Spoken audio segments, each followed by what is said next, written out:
बिस्मिल्लाह जी। टिकटाक वाले संगियो भराओ बेलियो मित्रो सजणो मक्खण दिओ पेड़ियो मलाई दिओ डूंडियो की हाल है तुहाडे सब दा। अज फिर नवी वीडियो लैके साडी टीम सोहणे पिंड पंजाब दे तुहाडी खिदमत दे विच हाजिर है। ते अज असीं किसे पिंड मौजूद नहीं बल्कि एक रेस्टोरेंट ते मौजूद हाँ। साडे दोस्त साहब भी इकट्ठे होए ते कहण लगे खाना खाना है। ते असीं एक रेस्टोरेंट दा नाम सुनिया सी ते सोचिया क्यों ना इस रेस्टोरेंट ते जाया जाए। जिस वेले असीं इस रेस्टोरेंट ते पहुंचे ते जनाबे वाला उत्थे जेड़े मैनेजर साहब ने वो साडे दोस्त और साडे वाकिफ निकल आए। नाम इन्हां दा इकबाल साहब है ते 1996-97 दे विच साडे स्कूल फैलो रहे ने। ते कहण लगे भट्ट साहब तुसीं पिंडां दीयां वीडियो बनांदे हो ते अज इत्तफाकन इत्थे मौजूद हो ते साडे रेस्टोरेंट दी भी वीडियो बनाओ। इन्हां दे हुक्म दे उत्ते वीडियो हाजिर खिदमत है। अगर तुसीं भी अपने पिंड दी वीडियो बनवाना चाहते हो तो साडे नाल राबता करो। इंशाअल्लाह असीं तुहाडा पिंड पूरे पाकिस्तान और यूरोप नूं विखावांगे।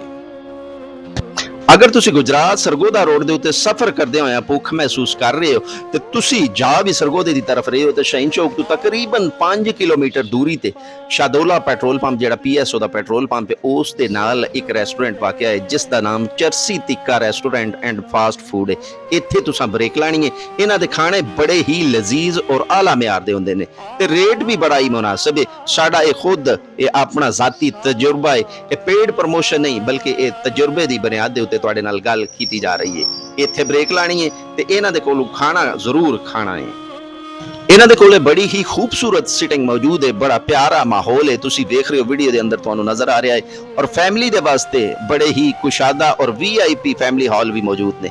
इन्हां दा कहना है कि अगर तुसी 60 तो 70 बंदियां दा इवेंट भी मुनक्कद करवाना चाहो तो साडे कोले जगह मौजूद है। बड़े VIP हॉल मौजूद ने। असीं उत्थे भी तुहानू अपनी सर्विस मुहैया करांगे। इन्हां दे कोलों खाण दे वास्ते तुहानू बड़ियां ही लजीज डिशां मिलदियां ने जिहदे विच चिकन कढ़ाई, मटन कढ़ाई, बीफ कढ़ाई, वाइट मटन कढ़ाई और वाइट चिकन कढ़ाई तो अलावा फ्राइड चिकन राइस और एग फ्राइड राइस भी तुहानू मिलदे ने। इन्हां दे कोलों तुहानू तिक्का बोटी, मलाई बोटी और इस किस्म दीयां काफ़ी डिशेस मिल जांदियां ने और रेट बड़ा मुनासिब और म्यार भी बड़ा ही आला है। इस रेस्टोरेंट के नाम के उत्ते तुहानू एतराज हो सकता है लेकिन इन्हां दे खाने की लज्जत और म्यार के उत्ते तुसी बिल्कुल भी एतराज नहीं कर सकोगे। एक बार इत्थे आओ और इन्हां दा खाना जरूर टेस्ट करो। इस रेस्टोरेंट तो खाना खाण तो बाद जिस वक्त असीं अपने घर की तरफ जा रहे सी ते रस्ते दे विच एक अजीबो गरीब वाकया पेश आया। रात दे तकरीबन 11:15 बजे ने ते असीं कुंजा डिंगा रोड तो डिंगे की तरफ सफर कर रहे हैं। तकरीबन 10-15 मिनट के सफर तो बाद एक सुनसान जी जगह के उत्ते एक औरत सड़क के उत्ते खड़ी है।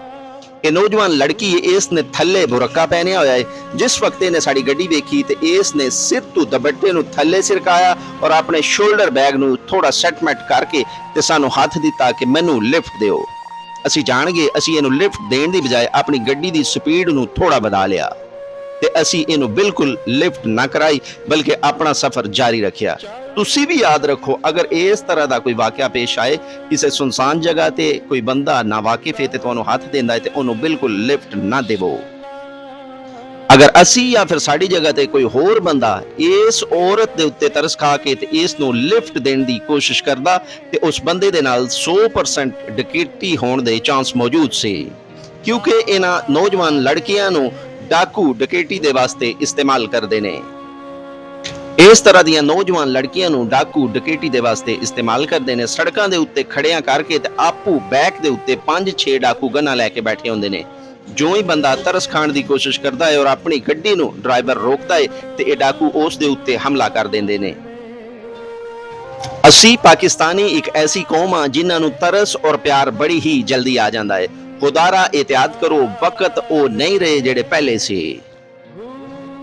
कदे भी नावाकिफ बंदे दे उत्ते तरस खा के ते अपनी गड्डी या फिर मोटरसाइकिल दे उत्ते ओनू लिफ्ट ना देवो। अजकल जमाना बड़ा सख्त है। लोग नए नए तरीकिਆਂ दे नाल लोकां नू लुट रहे ने। महंगाई इतनी ज्यादा हो गई है कि लोकी पैसे नू शार्टकट तरीके दे नाल ढूंढण दी कोशिश करदे ने।